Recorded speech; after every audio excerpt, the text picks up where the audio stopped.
ओम शांति। आज की मुरली में शिव बाबा कहते हैं, मीठे बच्चे, इस शरीर की वैल्यू तब तक है जब इसमें आत्मा प्रवेश करे, लेकिन सजावट शरीर की होती है, आत्मा की नहीं। प्रश्न है, तुम बच्चों का क्या फर्ज है? तुम्हें कौन सी सेवा करनी है? इसका उत्तर शिव बाबा ने दिया है, तुम्हारा फर्ज है अपने हम जीन्स को नर से नारायण, नारी से लक्ष्मी बनाने की युक्ति बताना। तुम्हें अब भारत की सच्ची रूहानी सेवा करनी है। तुम्हें ज्ञान का तीसरा नेत्र मिला है, तो तुम्हारी बुद्धि और चलन बड़ी रिफाइन होनी चाहिए, किसी में मोह ज़रा भी ना हो। तुम बच्चों को रेस्पॉन्ड करना चाहिए। हमारा स्वधर्म है शांति। तुम अभी शांति के लिए थोड़े ही कहाँ जाएंगे? मनुष्य मन की शांति के लिए साधु संतों के पास भी जाते हैं ना।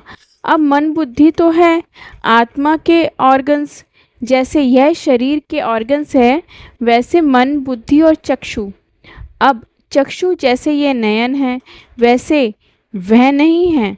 कहते हैं, हे प्रभु, नयनहीन को राह बताओ। अब प्रभु व ईश्वर कहने से वह बाप का लव नहीं आता है। बाप से तो बच्चों को वर्षा मिलता है। यहाँ तो तुम बाप के समान बैठे हो, पढ़ते भी हो। तुमको कौन पढ़ाते हैं? तुम ऐसे नहीं कहेंगे कि परमात्मा व प्रभु पढ़ाते हैं, तुम कहोगे शिव बाबा पढ़ाते हैं। बाबा अक्षर तो बिल्कुल सिंपल है भी बाप दादा। आत्मा को आत्मा ही कहा जाता है, वैसे वह परमात्मा है। वह कहते हैं, मैं परम आत्मा यानी परमात्मा तुम्हारा बाप हूँ। फिर मुझे परमात्मा का ड्रामा अनुसार नाम रखा हुआ है शिव। ड्रामा में सबका नाम भी चाहिए ना।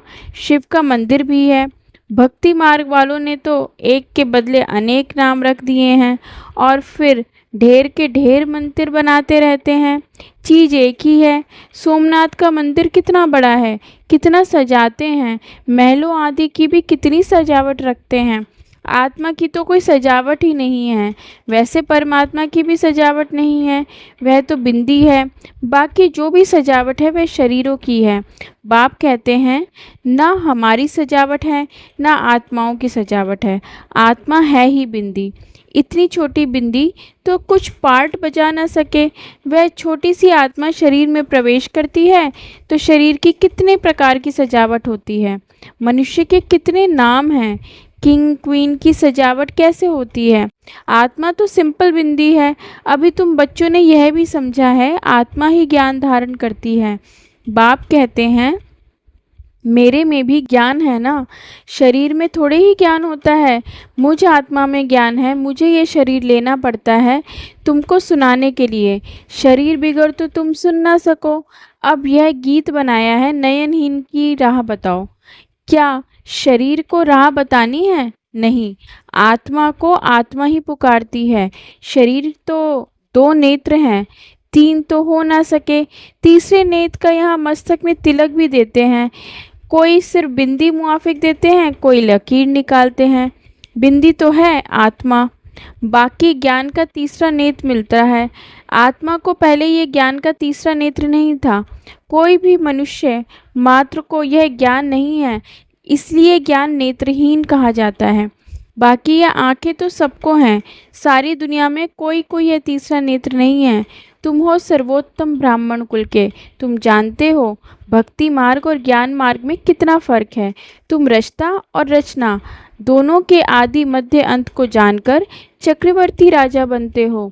जैसे ICS वाले भी ऊंचा पद प्राप्त करते हैं, परंतु यहाँ कोई पढ़ाई से MP आदि नहीं बनते हैं। यहाँ तो चुनाव होता है, वोट्स पर MP आदि बनते हैं। अभी तुम आत्माओं को बाप की श्रीमत मिलती है और कोई भी ऐसे नहीं कहेंगे कि हम आत्मा को मत देते हैं। वह तो सब हैं देह अभिमानी। बाप ही आकर देही अभिमानी बनना सिखलाते हैं। सब हैं देह अभिमानी। मनुष्य शरीर का कितना भपका रखते हैं। यहाँ तो बाप आत्माओं को ही देखते हैं। शरीर तो विनाशी, वर्थ नॉट ए पेनी है। जानवरों की तो फिर भी खाल आदि बिकती है, मनुष्य का शरीर तो कोई काम में नहीं आता। आप बाप आकर वर्थ पाउंड बनाते हैं। तुम बच्चे जानते हो कि अभी हम सो देवता बन रहे हैं, तो ये नशा चढ़ा रहना चाहिए, परंतु ये नशा भी नंबरवार पुरुषार्थ अनुसार रहता है। धन का भी नशा होता है ना। अभी तुम बच्चे बहुत धनवान बनते हो, तुम्हारी बहुत कमाई हो रही है, तुम्हारी महिमा भी अनेक प्रकार की है। तुम फूलों का बगीचा बनाते हो। सत्युग को कहा जाता है गार्डन ऑफ फ्लावर्स। इसका सैम्पलिंग कब लगता है यह भी किसी को पता नहीं। तुमको बाप समझाते हैं, बुलाते भी हैं, हे बागवान आओ। उनको माली नहीं कहेंगे, माली तुम बच्चे हो जो सेंटर संभालते हो। माली अनेक प्रकार के होते हैं, बागवान एक ही है। मुगल गार्डन में माली को पगार भी इतना बड़ा मिलता होगा ना। बगीचा ऐसा सुंदर बनाते हैं जो सब देखने आते हैं। मुगल लोग बहुत शौकीन होते थे। उनकी स्त्री मरी तो ताजमहल बनाया, उनका नाम चला आता है, कितने अच्छे अच्छे यादगार बनाए हैं। तो बाप समझाते हैं मनुष्य की कितनी महिमा होती है। मनुष्य तो मनुष्य ही है। लड़ाई में ढेर के ढेर मनुष्य मरते हैं, फिर क्या करते हैं, घास रेत पेट्रोल डाल खलास कर देते हैं। ऐसे तो कोई तो ऐसे ही पड़े रहते हैं, दफन थोड़े ही करते हैं, कुछ भी मान नहीं। तो अब तुम बच्चों को कितना नारायणी नशा चढ़ाना चाहिए। यह है विश्व के मालिक पने का नशा। सत्यनारायण की कथा है तो ज़रूर नारायण ही बनेंगे। आत्मा को ज्ञान का तीसरा नेत्र मिलता है, देने वाला है बाप। तीसरी की कथा भी है।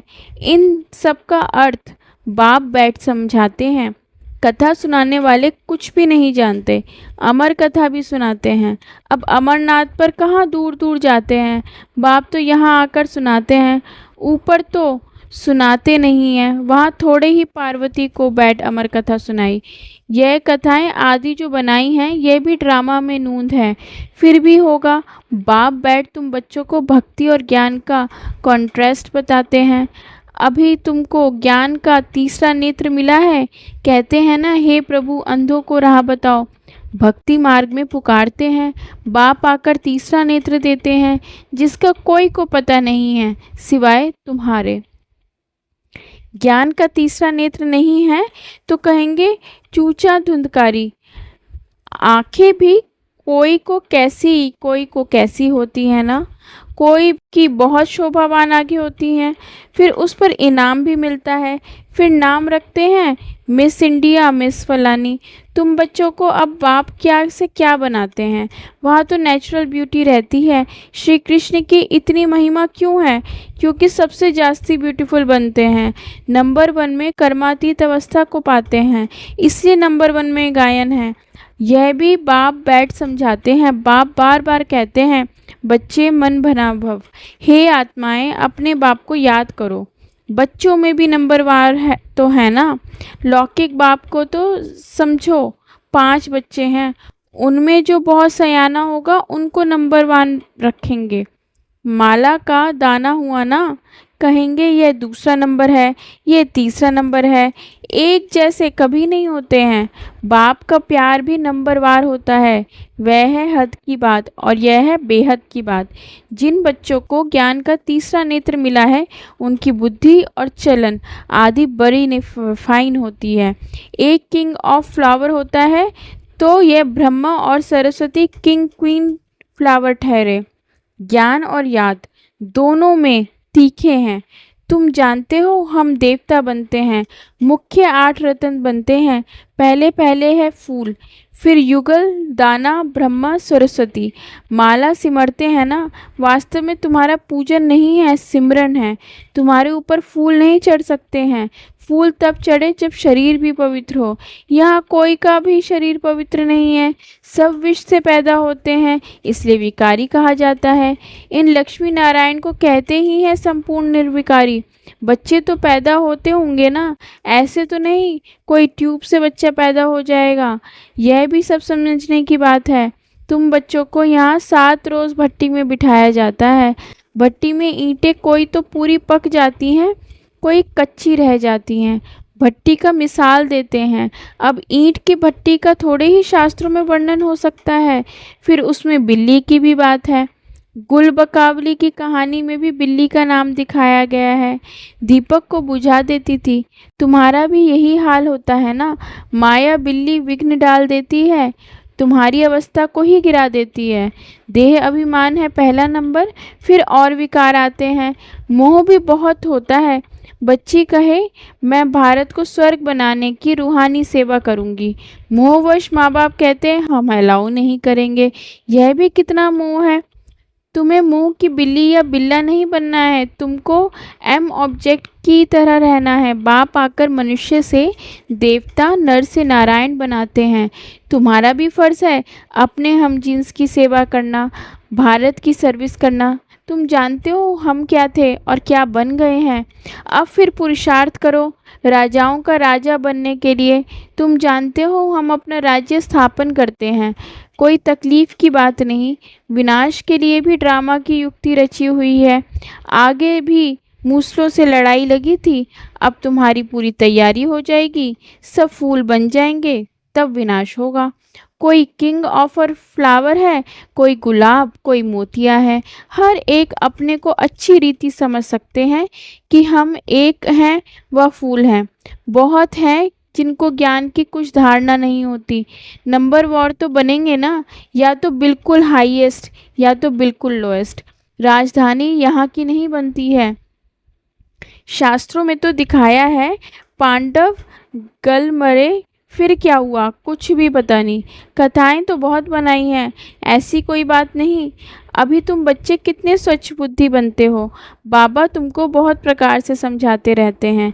कितना सहज है, सिर्फ बाप को और वर्षे को याद करना है। बाप कहते हैं मैं ही पतित पावन हूँ, तुम्हारी आत्मा और शरीर दोनों पतित हैं। अब पावन बनना है। आत्मा पवित्र बनती है तो शरीर भी पवित्र बनता है। अभी तुमको बहुत मेहनत करनी है। बाप कहते हैं बच्चे बहुत कमज़ोर हैं, याद भूल जाती है। बाबा खुद अपना अनुभव बताते हैं। भोजन पर याद करता हूँ शिव बाबा, हमको खिलाते हैं और फिर भूल जाते हैं। फिर स्मृति में आता है तुम्हारे में भी नंबरवार पुरुषार्थ अनुसार है। कोई तो बंधन मुक्त होते हुए भी फिर फंस मरते हैं, धर्म के भी बच्चे बना देते हैं। अभी तुम बच्चों को ज्ञान का तीसरा नेत्र देने वाला बाप मिला हुआ है। इनको फिर नाम दिया है तीसरी की कथा, अर्थात तीसरा नेत्र मिलने की कथा। अब तुम नास्तिक से आस्तिक बनते हो। बच्चे जानते हैं बाप बिंदी है, ज्ञान का सागर है। वह तो कह देते हैं नाम रूप से न्यारा है। अरे ज्ञान का सागर तो ज़रूर ज्ञान सुनने वाला होगा ना। इनका रूप भी लिंग दिखाते हैं, फिर उनको नाम रूप से न्यारा कैसे कहते हैं। सैकड़ों नाम रख दिए हैं। बच्चों की बुद्धि में ये सारा ज्ञान अच्छी रीति से रहना चाहिए। कहते भी हैं परमात्मा ज्ञान का सागर है। सारा जंगल कलम बनाओ तो भी अंत नहीं हो सकता है। अच्छा, मीठे मीठे सिकिलिधे बच्चों प्रति माता पिता बाप दादा का याद, प्यार और गुड मॉर्निंग। रूहानी बाप की रूहानी बच्चों को नमस्ते। धारणा के लिए मुख्य सार। अभी हम बाप द्वारा वर्थ पाउंड बने हैं। हम 100 देवता बनने वाले हैं। इसी नारायणी नशे में रहना है। बंधन मुक्त बन सेवा करनी है, बंधनों में फंसना नहीं है। ज्ञान योग में तीखे बन मात पिता समान किंग ऑफ फ्लावर बनना है। और हमने हम जिन्स की भी सेवा करनी है। आज का वरदान, अपने सर्व खजानों को अन्य आत्माओं की सेवा में लगाकर सहयोगी बनने वाले सहज योगी भव। सहज योगी बनने का साधन है सदा अपने को संकल्प द्वारा, वाणी द्वारा और हर कार्य द्वारा विश्व की सर्व आत्माओं के प्रति सेवाधारी समझ सेवा में ही सब कुछ लगाना। जो भी ब्राह्मण जीवन में शक्तियों का, गुणों का, ज्ञान का व श्रेष्ठ कमाई के समय का ज्ञान, समय का खजाना बाप द्वारा प्राप्त हुआ है, वह सेवा में लगाओ। अर्थात सहयोगी बनो तो सहज योगी बन ही जाएंगे। लेकिन सहयोगी वही बन सकते हैं जो संपन्न हैं। सहयोगी बनना अर्थात महादानी बनना। आज का स्लोगन, बेहद के वैरागी बनो तो आकर्षण के सब संस्कार सहज ही खत्म हो जाएंगे। अव्यक्त इशारे। संकल्पों की शक्ति जमा कर श्रेष्ठ सेवा के निमित्त बनो। जैसे अपने स्थूल कार्य के प्रोग्राम को दिनचर्या प्रमाण सेट करते हो, ऐसे अपने मनसा समर्थ स्थिति का प्रोग्राम सेट करो तो संकल्प शक्ति जमा होती जाएगी। अपने मन को समर्थ संकल्पों में बिजी रखेंगे तो मन को अपसेट होने का समय ही नहीं मिलेगा। मन सदा सेट अर्थात एकाग्र है तो सदा अच्छे वाइब्रेशन फैलाते हैं और सेवा होती जाती है। ओम शांति।